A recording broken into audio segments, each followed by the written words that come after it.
Now I want you to meet Kurt Loesch. Kurt is an emeritus docent who Stan refers to as the father of the cabin. This cabin would not be here had it not been for the dedicated and incredible work that this man has done. So this should be a banner morning for you all. So Kurt Loesch, please. Welcome. Thank you very much. Here, I've been a docent since 1984, and a lot of things have changed with our training, etc. But what I want to make sure you understand, when I went through training, this place was called Point Lobos Natural History Association, not the foundation. We were a natural history park, which didn't mean people history. And I didn't think anything of it. In college, in high school, I was not a history buff. And about 1986, I'm walking by the building, this building, and I see Glenn McGowan, who's the head ranger, and a man, a stranger, inside. And I asked him, what's going on? He says, oh, the state's going to strengthen this building. At the time, there was a Celotex ceiling, and this is common wall construction. In other words, the 2x4s were showing. And he said, the building we can't let visitors come in because the building might fall down. So we're going to, by putting plywood sheets up here, you could hold the building together better. And they took everything out. Glenn wanted to put, I said, what do you want to do in here? He says, oh, I'm going to put an antique stove in here, and we're going to have cookies. Have docents cook the cookies and coffee. And I said, you've got to be kidding. You know, come on. He was a kick. You guys missed a classic man. Really wonderful. Anyhow, he said, what would you do? And this is, well, had just been walking by. I said, well, I'd make it into some type of museum representing the different things that went on here. Somehow I heard about this suit, and it was in Mark Shelley's office, and his office at the time was by the Hopkins Marine Station. And I went in there, and it was on the floor, just laying like a rag doll. This is just canvas. They're just like a rag doll with a helmet. And I introduced myself, and I said we would be interested in having this for display. And he said, oh, no. He said, my wife and I were very sentimentally attached to it. It came from Chile. He said a friend of his, they were down there shooting film, and a friend of his, a diver, gave him this suit and the helmet. The helmet is actually Chilean, believe it or not. This I had identified. And he said, no, we're too attached to it. I said, okay. But we had two helmets mounted on boxes like this. We had two when we opened up. And I said, I will trade you a helmet on the box for the suit and the helmet. And he said, you got a deal. Other people have made this place possible. There was a very good friend of mine by the name of Tom Fordham in Pacific Grove. I would call him a Renaissance man. He could do anything. He not only was a terrific pianist, but he was a piano tuner, and he was a little guy, and he said, I can't do pianos anymore, they're too heavy, and so he got into ship modeling. He made this model of an abalone boat, and the association reimbursed him for this, of course. But he made the case, He made all of these redwood exhibits for us. This boat is interesting. You can't buy plans for this. He had pictures of what an abalone boat looks like, and he knew what the measurements were.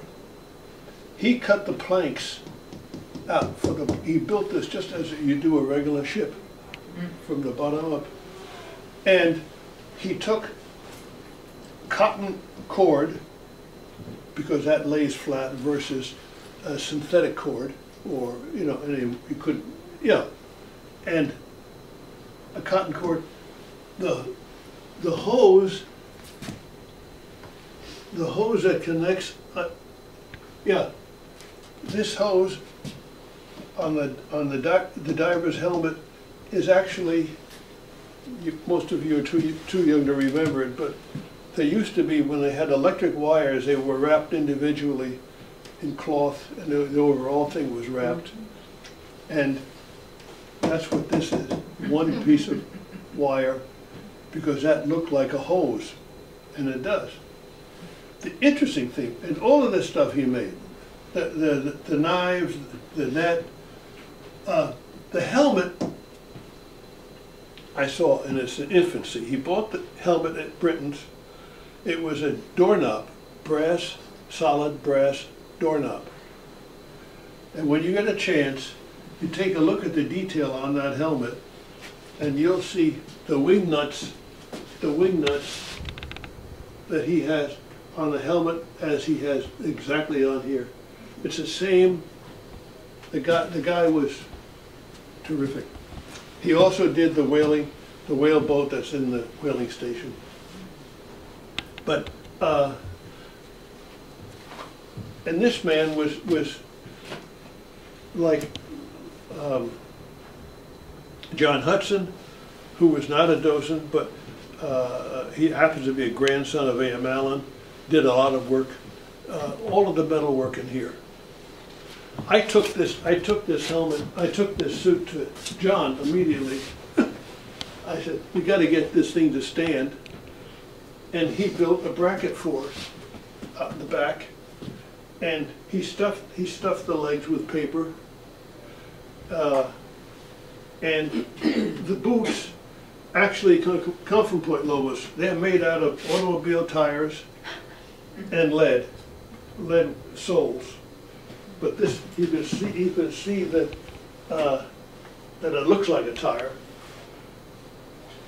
Interesting thing about the hands, the suit looked awfully naked without the hands. And I didn't know he was doing this, but he took his hands and he molded them, and then used foam rubber, and those are his hands. And you can even see where the hair follicles are on this foam rubber. The talent that's around is absolutely amazing, and I was floored. It made my job so much easier. And something that when you're a docent, a main thing, and this will be covered with your training, I know, but you must write down the name of someone who comes in and says that they're related to so and so and so and so. Get the name, the phone number, who they are, a whaler, relative, or who knows. When this building was built about 1851. So, and when it was dedicated by the United States government, this is the first building in 30 years, first residence in 30 years that the state has put on the National Register, which is great.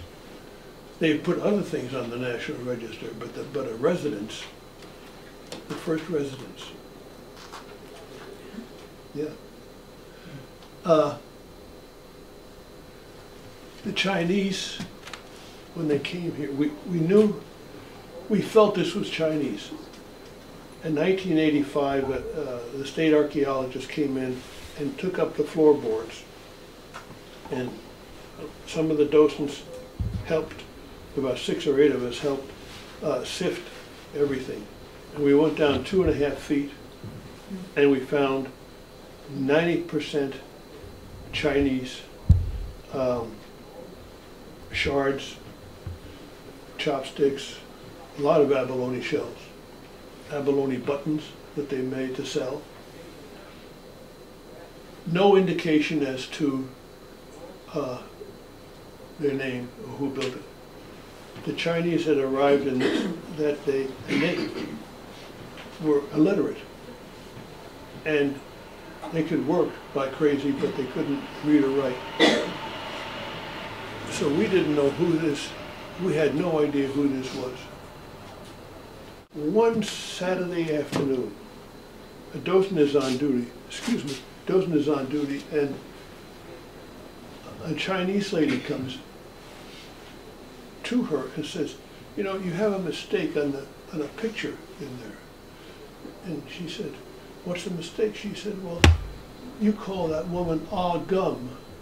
Well, her name is not Ah Gum, it's Kwok Moy, and that's my grandmother. This docent had the presence of mind to say, what's your name? What's your phone number? And so we called her. And it turns out that well, she was Mary Lee, but anyhow, she had a mind like a steel trap. And we were able to get the story about the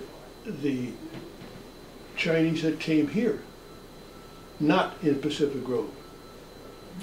There were 5 junks that left China. They all wound up in Mexico by mistake. It's easy to travel on the Japanese current, I understand. And they came back here, and 2 of them were lost. 3 junks came in here, and they were all part of the family. They were all Kwaks. And they built, we don't know how many places, sheds or shacks they built here, but maybe 6 or 8. And about 3 years ago, we had a busload of Kwaks come, 42 Kwaks. What is interesting, well, we're talking about the Chinese. This building now, this entire building was one room. They decided to put another room in the back of this building. And this was all built with used, it had to be used redwood lumber. And they scrounged it. Where they got it from, God knows, but there were sawmills around. They came from inland China as they were farmers. And they went to the Philippines. And in the Philippines, they built the junks. Now, they had the freedom to do it, apparently, in the Philippines, where they couldn't have gotten away with it in China. Coal, we have some coal right there. Yeah, that came from the coal mine. But they touted it as being a very, very high-grade ore, but it is, apparently it smoked so much it could only be used on ships. And even then, not very much. Yeah. Can I ask a question? Have you a story about those beautiful carved spoons? Oh, here, the ladles? Yeah, I've heard different things about that. I'd love to Yeah, no, I'm glad you mentioned this. I was on a 1 or 2 minute television thing some years ago, talking about Point Lobos in the cabin, and that next evening I got a phone call from a woman in Pacific Grove, and she said, my parents were married in Monterey in 1902, and my father bought my mother some ladles with abalone handles. And she said, I have three children, and I can't give one. I can't give the set to one, and I can't break it up. She said, would you be interested? I said, God, give me your address. You know? I was over there the next day, took a look, and I just about fell over. These are beautiful. And they were made in Monterey. I'm sure this is sterling.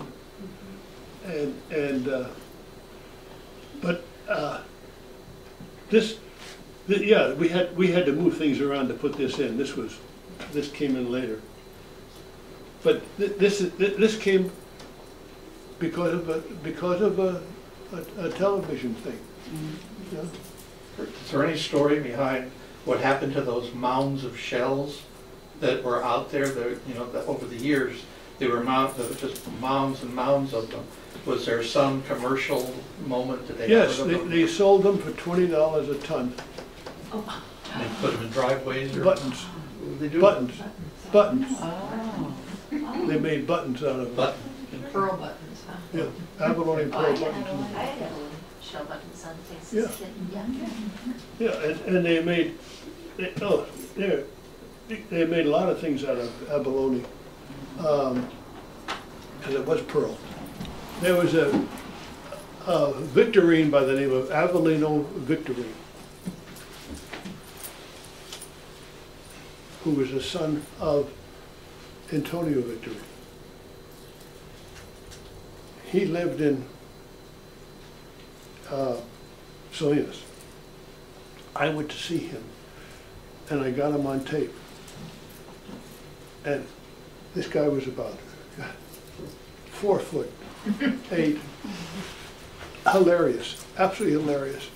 And he said, I'll swear on a stack of Bibles, he said, the cheese recipe came from the family who was right here, the Whalers, the Vieras, and they sold it. They moved to Watsonville or someplace, and they sold the recipe to my father, Antonio Victorine, and he put two men on it that were Spanish War veterans. Juan, and he gave me the names, and he said one worked and the other didn't work. So my father got mad, and they were already making butter, because there's a Victorine butter thing there. So already making butter, and he said, so my father fired the one man, and then the other man left because of that, and they both went to work for Jack's. And his dairy was at the Fort Ord, and where Fort Ord is, in there. One of the dairies was there, and then he could ship everything by rail. Victorine was shipping everything to the Bay Area by boat, but he wanted to so he used the rail. That's the story I got, and you know, and then you talk about the barandas. I mean, that whole thing, but it is a native cheese, and it makes sense that the Portuguese, they weren't going to waste the milk. If they had a surplus, they were going to convert it to cheese, something that would stay fresh. You know? But it's interesting. See, but there's a little bit of truth in it. The fact, Vieira's had the whole section over here before you get to the creek, Gibson Creek. Some categories were limited. We were limited, like with the Chinese. We were limited with the number of items we could. Everything here is indigenous to Point Lobos. I didn't want to get anything from San Francisco unless we were forced to, but everything was indigenous to here. This pump, this you see right here, this pump is one of those two pumps. Oh, and that's the original hose in the back. We had to block it, so, because kids were playing with the thing and wearing, breaking it down. This is probably the only one in existence, I'm sure. Where's the original hose? Pardon me? The original hose? Yes, You said? Is original that- hose. Such a good shape. Yeah, and so this is the type of thing that we wanted to preserve. And when the door is open, you can look right out, and that is the coal chute. When we had the coal mine, they would bring the coal in, and in fact, you can see right here, there's an ore car right here. And they would put the coal in the car and take it out to put it on a gangplank and put it into a ship. Ships would come right in. When was the photograph taken? Pardon me? When was the photograph taken?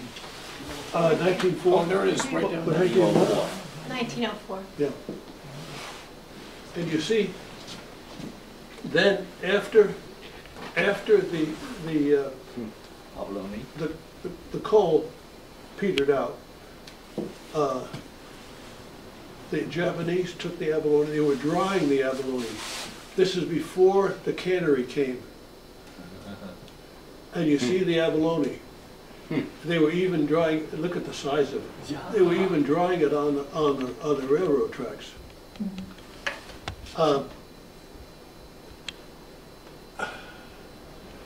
I can't help but get sidetracked. The abalone operation worked. The trouble was that the ships leaked. But when they dried the abalone, they would pack the abalone into burlap sacks and put it on board these ships to go to Hawaii or Japan.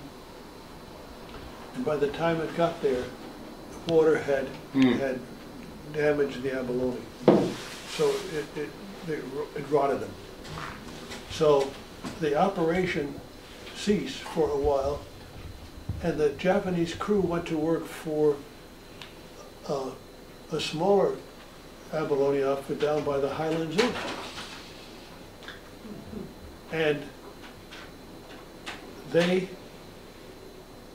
Mr. Allen, who owned this property, decided to put in a cannery himself. Cannery is a very simple operation, I understand. All it is a boiler and a retort, and you stick it in, and that's it. And by canning the abalone, they could ship it to any place and not have it spoiled. And the cannery, and these are the cans they use, and Mrs. Allen put the recipes for, this is American use. This is the Japanese label, boiled abalone, but they minced and diced it. So it was a actually they tried very hard to make this thing domesticated. The Americans did not eat abalone. Abalone is not available on the East Coast. It isn't available in Europe.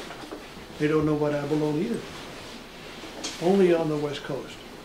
And Australia, Japan, China. They know what abalone is. And it's a snail. It's a snail. Just like a garden snail, only this one that lives in water. This man, speaking of abalone, invented, we call it, abalone, he was called the abalone king. He wore a fez all the time. One trainee in the other class said, I think I know why he wore the fez. He wore it to get attention. This man was about 6'3", a German chef, and he wore this fez all the time. And he had the first building on Cannery Row in Fisherman's Wharf in Monterey, which was his restaurant. And he served all of the dignitaries, and I mean there were a lot of dignitaries that went to the old, where the Navy postgraduate school is, with that old hotel. They all came because he was the one who could do abalone steak. And this is a pounding block. This is what was used. This is what was used by the Japanese when they were processing it. And they would, depending on how hard, they would cut the steak comes into a slice like, a hunk like this, and they would slice it into maybe 5 or 6 slices. And then they would pound it. And there were prime steaks and not so prime steaks. Some were better than others. It depended on who pounded it.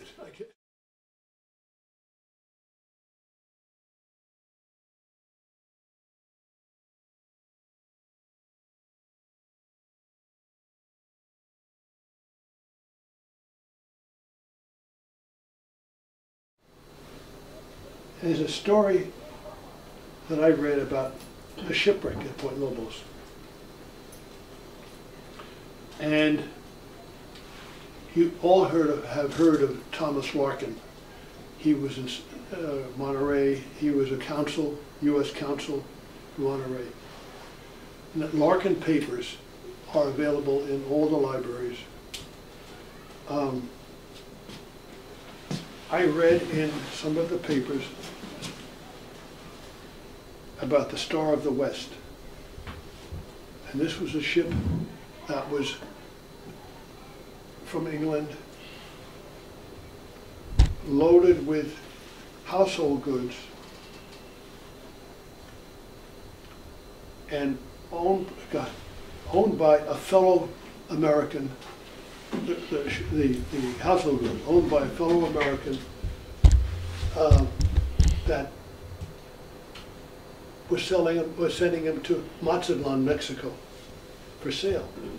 And everything was packed in watertight containers for muleback across the mountains. The custom was they would bring the ships, instead of going to Mazatlan first, they would go to Monterey first, because the tariff was less in Monterey than it was in Mazatlan. Mm-hmm. So they went, this guy, the captain on the Star of the West, this was in July, middle of the night. Now it's hard, I forgot the year, 1879, something like that. Black, no lights. He thought he was going into Monterey Bay. He went into Carmel Bay, couldn't get out, and crashed in here. The ship has never been found. The Larkin papers say that there were 2 divers lost their lives. 2 Mexicans lost their lives. The ship floundered on the rocks. They stripped everything they could. I mean, lumber, masts, sails, and they had fabric, dress fabric, all kinds of household goods, furniture, everything.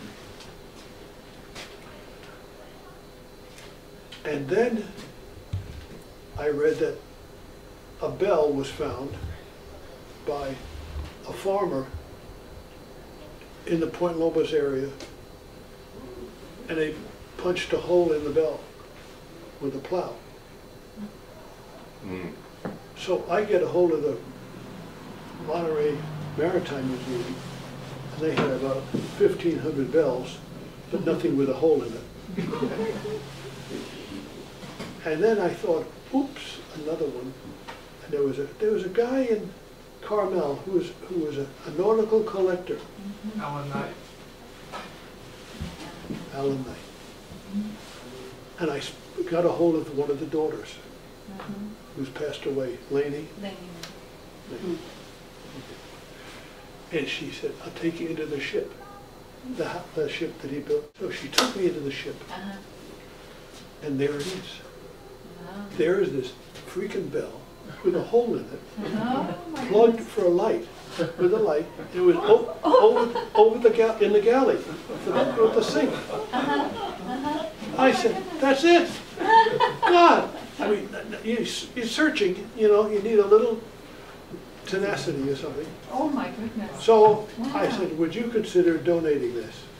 Mhm. Well, she said, I have to check with my sister and my brother, Uh-huh. but, you know, it was okay. I went Yeah. in, took it out, and there it is. But it's amazing what you run into. It's amazing.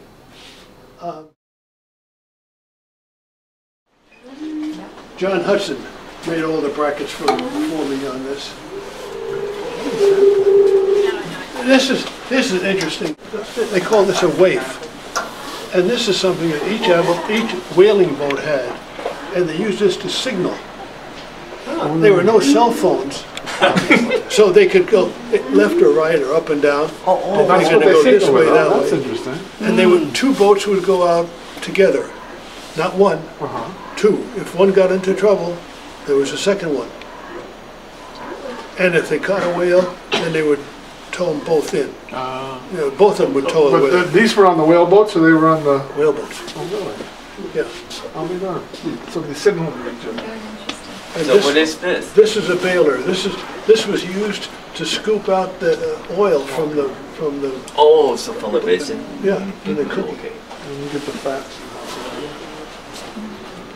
And the knives for cutting.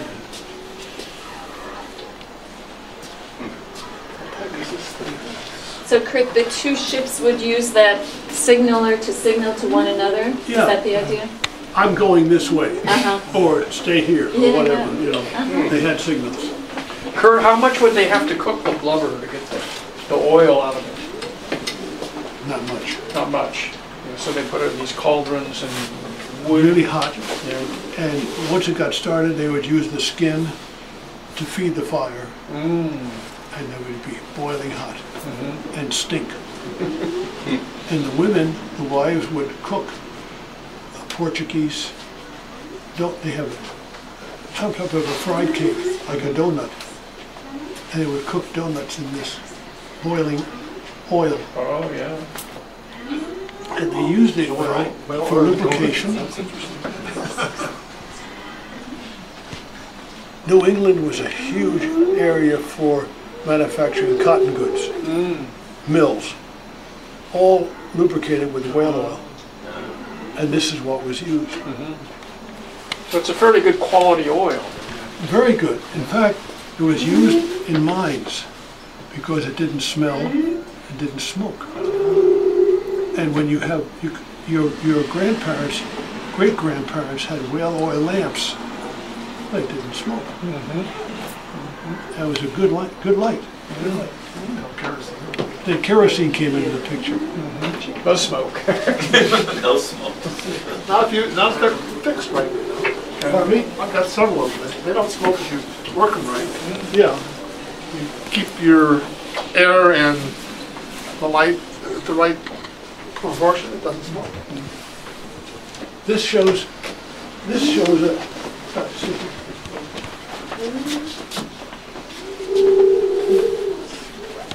this picture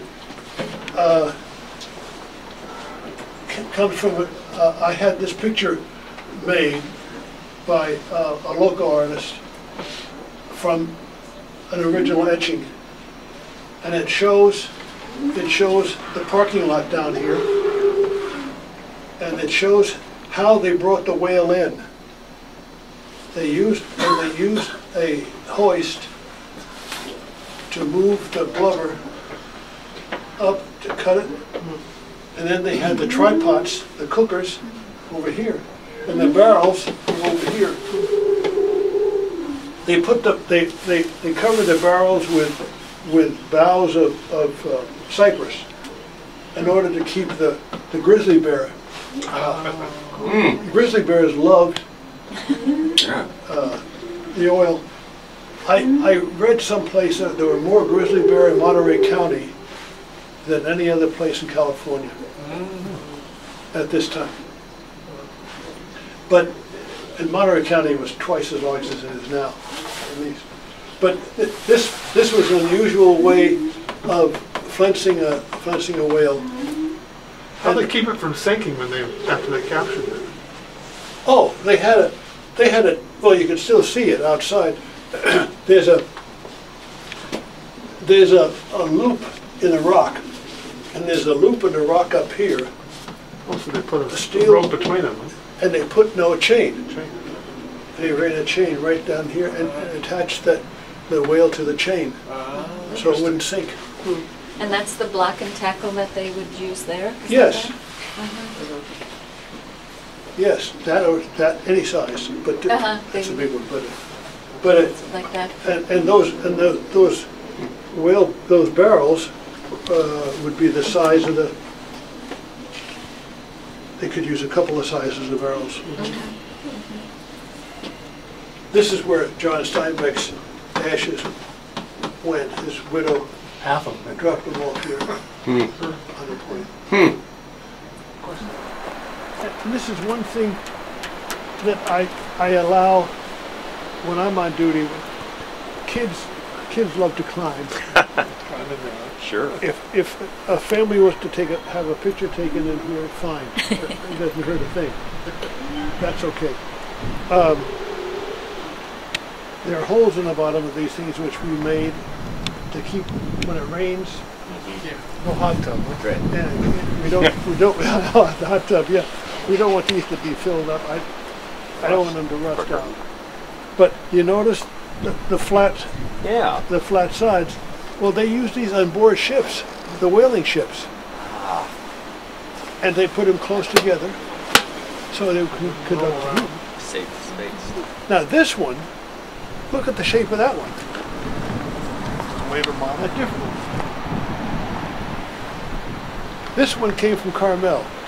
In a flower pot. But I like it because it's three and it's a different shape. Possibly a later shape, is that why? Yeah, I don't know. Kurt, you mentioned the same type of pot might have been on a whaling ship. Yes. Would that have been the way they did it on the East Coast? Or Oh yeah, East Coast. They didn't have large whaling ships on the West Coast, did they, where they would have Well, used they went these from on? the East Coast to the West Coast. They traveled to Hawaii, and the China Sea, all over. In fact, they were out for 3 and 4 years. Yes. I was just thinking about the different style of whaling from the coast here in California versus going out on a long voyage. This is shore whaling Yes. here, Yeah. which they didn't do on the East Coast.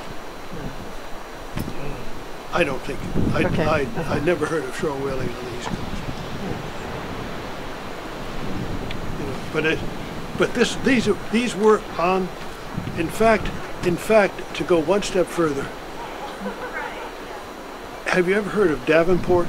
Yeah. Sure. The Davenport, California, and there's a Davenport who started the whaling thing in Monterey. I think this guy, he was a whaler. And this happened just after the gold rush, 1848, 49, 50. There were hundreds of whaling ships in San Francisco Bay, empty. Davenport took care of that. He took care. He got the equipment. He got the tools. He got the tripods, and came down and set up, franchises, or sold them up and down the coast. And there are whaling stations, shore whaling stations, all down the coast. Yes, Big Sur had them. All over the place. So I think Davenport was involved in this. The bones are indigenous to Point Lobos. This one, what you see left there, is probably 1901, 1899. That's what's left of that one. Is that the original one that was in the... Yes, that's the original one, and it was all over the place. It was out at Sea Lion Point, or near where the information station is, Originally, it was installed out there by the Kadanis. So when did it come out here in the, I know it was in the 50s, I remember seeing it over here. Oh yeah, after the war it was out here. Oh sure. After the war they brought it over. Yeah. But when this washed ashore, it washed ashore down on Monastery Beach. And the Japanese buried it. And they buried it for about 6 months and they cleaned it out. Then they thought, oh, it would be a good idea to mount it, which they did. And Konosuke Kadani was a marine biologist, so he knew How to do it. He mounted it out where the information station is. I remember that. I bet it's probably around. Well, that's a long time ago. What kind of whale is it? It's a gray whale, wasn't it? Great. No, Fin. a fin.